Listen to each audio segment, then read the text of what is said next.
जब से राहुल गांधी को लोकसभा में विपक्ष का नेता बनाया गया है, तब से न सिर्फ राहुल गांधी का राजनीतिक कद बढ़ा, बल्कि उनके बयानों को अब गंभीरता से लिया जाने लगा है। जैसे जैसे उनका राजनीतिक सफर बढ़ रहा है, वैसे वैसे उनके भाषणों में भी तब्दीलियां आने लगी हैं। इसी कड़ी में राहुल गांधी ने अमेरिका के डेलॉस में भारतीय जनता पार्टी और राष्ट्रीय स्वयंसेवक संघ पर जमकर हमला किया।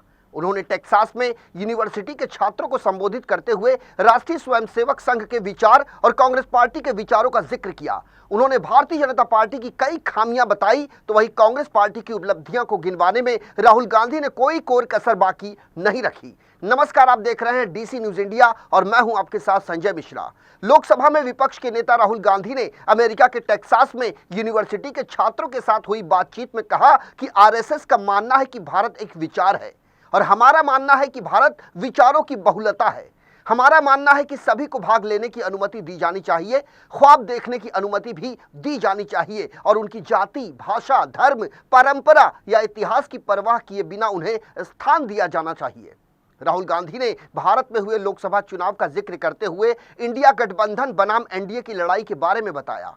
उन्होंने कहा कि ये लड़ाई चुनाव में भी और साफ हो गई जब भारत के लाखों लोगों को ये समझ में आ गया कि भारत के प्रधानमंत्री नरेंद्र मोदी हिंदुस्तान के संविधान पर हमला कर रहे हैं, जबकि आधुनिक भारत की नींव संविधान ही है।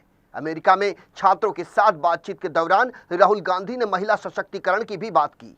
राहुल गांधी ने भारतीय महिलाओं की बात करते हुए कहा कि मैं महिला सशक्तिकरण में विश्वास करता हूं और यह सुनिश्चित करना होगा कि महिलाओं को बिजनेस में मौके मिले।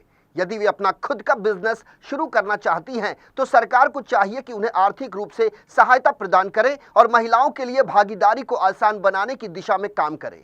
महिलाओं के पास कई मुद्दे हैं जिन्हें हमें उनकी भागीदारी को सक्षम करने के लिए उन्हें संबोधित करते रहने की जरूरत है। पहला कदम महिलाओं और पुरुषों के बराबर देखना है।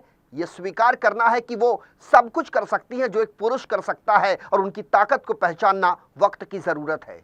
राहुल गांधी ने कहा कि भारतीय जनता पार्टी और हमारे बीच वैचारिक संघर्ष हैं। बीजेपी और आरएसएस का मानना है कि महिलाओं को पारंपरिक भूमिकाओं तक सीमित रखा जाना चाहिए, उन्हें घर पर रहकर खाना बनाना चाहिए और उन्हें कम बोलना चाहिए। लेकिन कांग्रेस का मानना है कि महिलाओं को वो सब करने की आज़ादी मिलनी चाहिए जो वो करना चाहती हैं। राहुल गांधी ने कहा कि चुनाव में लोगों ने जो बात साफ तौर पर समझी और जो मैंने देखा कि जब मैं संविधान का मुद्दा उठाया करता था तो लोग उसे समझ जाया करते थे कि मैं क्या कहना चाहता हूं।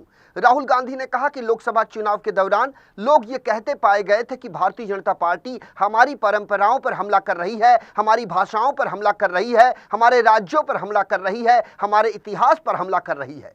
राहुल ने जोर देते हुए कहा कि ये जनता ने समझा है कि जो कोई भी भारत के संविधान पर हमला कर रहा है वो हमारी धार्मिक परंपरा पर भी हमला कर रहा है। राहुल गांधी संसद में अपनी स्पीच का जिक्र करते हुए उन्होंने कहा कि आपने देखा होगा कि जब मैंने अभय मुद्रा के बारे में बात करी, जब मैं ये कह रहा था कि ये तथ्य की निडरता का प्रतीक है और ये हर एक भारतीय धर्म में मौजूद है, तो भारतीय जनता पार्टी इसे बर्दाश्त नहीं कर सकी। राहुल गांधी के अनुसार भारतीय जनता पार्टी का लोगों में जो गुस्सा था, जो डर था, वो लोकसभा चुनाव के बाद गायब हो चुका है। उन्होंने कहा कि हमने देखा है कि चुनावी नतीजे आने के तत्काल बाद कुछ ही मिनटों में भारत में कोई भी जो भारतीय जनता पार्टी या भारत के प्रधानमंत्री से डरा करता था, उसका डर निकल गया। इसलिए ये बहुत बड़ी उपलब्धियां हैं। ये राहुल गांधी या कांग्रेस पार्टी की नहीं, बल्कि ये भारत के लोगों की बहुत बड़ी उपलब्धियां हैं जिन्होंने लोकतंत्र को महसूस किया। भारत के लोगों ने महसूस किया कि हम अपने संविधान पर हमला स्वीकार नहीं करेंगे, हम अपने धर्म, अपने राज्य पर हमला स्वीकार नहीं करेंगे। कांग्रेस सांसद राहुल गांधी ने टेक्सास में भारतीय समयानुसार 9 सितंबर की सुबह 2 कार्यक्रमों में शिरकत की। राहुल गांधी ने भारतीय समुदाय के लोगों से भी मुलाकात की और यूनिवर्सिटी ऑफ टेक्सास के कार्यक्रम में अपनी बातें रखी। दरअसल लोकसभा चुनाव के बाद से ही कांग्रेस समेत इंडिया गठबंधन साल 2024 के चुनावी नतीजों को अपनी बड़ी जीत बनाकर पेश किया करती थी। राहुल गांधी कई मौकों पर यह दावा करते भी सुनाई दिए कि सरकार बीजेपी की है लेकिन सिस्टम हमारा है। वहीं दूसरी ओर राहुल गांधी के इस ताजा दौरे पर भी भारतीय जनता पार्टी की ओर से प्रतिक्रियाएं आनी शुरू हो गई हैं। बीजेपी आईटी सेल के प्रमुख अमित मालवीय ने सोशल मीडिया एक्स पर लिखा कि कल्पना कीजिए कि कोई राहुल गांधी का परिचय इस तरह से करा रहा हो कि वो पप्पू नहीं है और सैम पित्रोदा ने ये कर दिखाया। दरअसल इंडियन ओवरसीज कांग्रेस के चेयरमैन सैम पित्रोदा ने टेक्सास में राहुल गांधी का परिचय कराते हुए कहा कि राहुल गांधी के पास एक विजन है। ये उस बात के विपरीत है जिसके लिए बीजेपी ने करोड़ों रुपए खर्च किए हैं। सैम ने कहा था कि राहुल गांधी पप्पू नहीं है, वो काफी शिक्षित इंसान है और बहुत कुछ पढ़ा उन्होंने, समझा उन्होंने। वो एक रणनीतिकार है जिसके पास किसी भी मुद्दे पर गहरा विचार है। अमित मालवीय ने इसी बयान के एक अंश को साझा कर राहुल गांधी पर तंज कसा। वहीं दूसरी ओर राहुल गांधी के बयान पर भारतीय जनता पार्टी के नेता गिरिराज सिंह जमकर बरसे। उन्होंने कहा कि ऐसे लोगों पर देशद्रोह का मुकदमा दर्ज होना चाहिए। गिरिराज सिंह ने कहा कि भारत की तारीफ करने के बजाय राहुल गांधी भारत के बाहर जाकर भारत को ही गाली दे रहे हैं, चीन की तारीफ कर रहे हैं। ऐसा लगता है कि वो चीन के पैसों पर ही पल रहे हैं, तभी वो बाहर जाकर चीन का प्रचार करते हैं। इसके अलावा भारतीय जनता पार्टी के राष्ट्रीय प्रवक्ता प्रदीप भंडारी ने कहा कि राहुल गांधी चीन के लिए बहुत अधीर रहा करते हैं, उन्हें भारत का अपमान करने की आदत सी बन चुकी है। उन्होंने कहा कि दुनिया जानती है कि अगस्त 2024 तक चीन में 17% युवा बेरोजगारी दर है। तो वहीं सवाल यह भी है कि क्या चीन की कम्युनिस्ट पार्टी के साथ उनका कोई MOU है जिसकी वजह से वो हमेशा चीन के लिए बोला करते हैं और भारत की बात नहीं करते। गिरिराज सिंह ने यहां तक कह दिया कि राहुल गांधी जमानत पर बाहर होने की वजह से भारतीय न्याय व्यवस्था पर हमला करा करते हैं। वो भारत में सामाजिक तनाव की भविष्यवाणी सिर्फ इसलिए करते हैं चूंकि उनकी फूट डालो और राज करो की रणनीति है। राहुल गांधी के अमेरिका में दिए गए बयानों पर छत्तीसगढ़ के उप मुख्यमंत्री अरुण साव ने कहा कि कांग्रेस पार्टी और राहुल गांधी सत्ता के लालच में किस हद तक जा सकते हैं, ये बार बार परिलक्षित हो चुका है। दुनिया में भारत को बदनाम करना कांग्रेस की नीति बन चुकी है। ये उसी का प्रदर्शन कर रहे हैं। 10 सालों में देश ने जो तरक्की की है वो राहुल गांधी से देखा नहीं जाता, क्योंकि उनका विकास से कोई लेना देना नहीं है। सैम पित्रोदा के बारे में आपको पता ही होगा कि लोकसभा चुनाव के दौरान भी सैम पित्रोदा ने अपने एक बयान के कारण सुर्खियां बटोरी थी। उस समय सैम को इस्तीफा तक देना पड़ा था। हालांकि चुनाव खत्म होते ही वो फिर से अपने पद पर दोबारा नियुक्त कर दिए गए।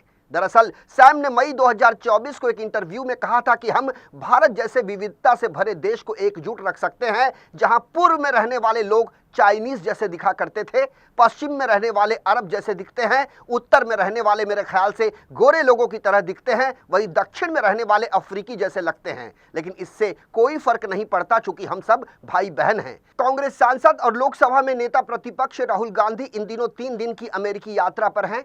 रविवार को वो टेक्सास के डलास पहुंचे और यूनिवर्सिटी ऑफ टेक्सास में छात्रों से कई अंतर्राष्ट्रीय मुद्दों पर उन्होंने चर्चा की। उन्होंने कहा कि अमेरिका, यूरोप और भारत समेत कई देशों में रोजगार बड़ी समस्या बन चुका है, वहीं चीन में बेरोजगारी की कोई दिक्कत नहीं है। उन्होंने कहा कि मैन्युफैक्चरिंग सेक्टर पर ध्यान न देने की वजह से बेरोजगारी का संकट भारत में पैदा हुआ है। भारत में रोजगार देने के लिए इस सेक्टर में सुधार की आवश्यकता है। राहुल गांधी ने कहा कि पश्चिम में रोजगार की दिक्कत है, भारत में भी बेरोजगारी है, लेकिन बहुत सारे ऐसे भी देश हैं जिनमें बेरोजगारी नहीं है। चीन में रोजगार का संकट नहीं है, वियतनाम में भी ये परेशानी नहीं है। वहीं दुनिया में बहुत सारे देश ऐसे हैं जो कि रोजगार के संकट से जूझ रहे हैं। यदि आप अमेरिका को ही देखें तो साल 1940, 50 और 60 के दशक में ये वैश्विक उत्पादन का केंद्र रह चुका है। यहाँ कार, वॉशिंग मशीन, टीवी समेत कई चीजें बनाई जाती हैं। इसके बाद ये प्रोडक्शन कोरिया और जापान चला गया। चीन ने मैन्युफैक्चरिंग सेक्टर को पकड़ कर रख लिया है। अब चीन का वैश्विक उत्पादन में बड़ा योगदान है। भारत को भी रोजगार बढ़ाने के लिए प्रोडक्शन और मैन्युफैक्चरिंग सेक्टर पर ध्यान केंद्रित करना होगा। भारत ये नहीं कह सकता कि मैन्युफैक्चरिंग चीनियों के लिए है। हमें लोकतांत्रिक माहौल में प्रोडक्शन बढ़ाने पर काम करना होगा। जब तक हम ऐसा नहीं करते, बेरोजगारी का संकट दूर नहीं होगा। उन्होंने कहा कि अमेरिका, यूरोप और भारत में बिना मैन्युफैक्चरिंग को सुधारे बेरोजगारी का संकट दूर नहीं किया जा सकता और हमारी राजनीति में ध्रुवीकरण भी इसी वजह से होता है। राहुल गांधी ने कहा कि भारत में अधिकतर चीजें मेड इन चाइना है, इसलिए चीन सफल है। उन्होंने ये भी कहा कि भारत में 25 लोगों का 16 लाख करोड़ रुपए का कर्जा माफ कर दिया गया, जबकि इतने में बहुत सारे उद्योग खड़े किए जा सकते थे। उन्होंने कहा कि जब हम जनता का कर्ज माफ करते हैं तो सवाल किए जाते हैं, लेकिन जब कुछ लोगों का इतना कर्ज माफ कर दिया गया तो किसी ने सवाल तक नहीं किया। राहुल गांधी ने कहा कि भारत में कुछ लोगों को ही बड़े बड़े प्रोजेक्ट दे दिए जाते हैं, 1 या 2 को ही पोर्ट्स और डिफेंस के कॉन्ट्रैक्ट दिए जा रहे हैं। इसी वजह से भारत में मैन्युफैक्चरिंग की हालत खराब हो गई है। विपक्ष की भूमिका पर बात करते हुए राहुल गांधी ने कहा कि बोलने से ज्यादा सुनना जरूरी है। सुनने से लोगों को बेहतर समझा जा सकता है। उन्होंने कहा कि विपक्ष जनता की आवाज होती है।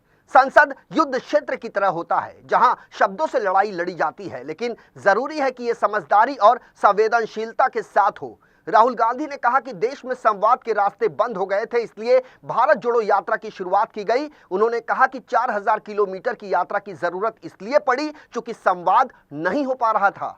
संसद में हमने जब बात कहने की कोशिश की तो उसे प्रसारित तक नहीं किया गया। मीडिया ने हमारी बात नहीं उठाई। ऐसे में लोगों तक पहुंचने के लिए यही एकमात्र तरीका था। तो कुल मिलाकर अमेरिका की धरती पर राहुल गांधी ने कई मुद्दों पर भारतीय जनता पार्टी और राष्ट्रीय स्वयंसेवक संघ को घेरने की कोशिश की। ऐसे में राहुल गांधी के इन बयानों से आगामी चुनाव में कांग्रेस समेत इंडिया गठबंधन को कितना फायदा होगा, ये तो आने वाला समय ही बताएगा। फिलहाल हमारे इस खास पेशकश में मेरे साथ अभी के लिए इतना ही। ताजा तरीन खबरों के लिए देखते रहें DC न्यूज इंडिया। पूरी टीम के साथ मुझे आने संजय मिश्रा को दीजिए इजाजत। नमस्कार।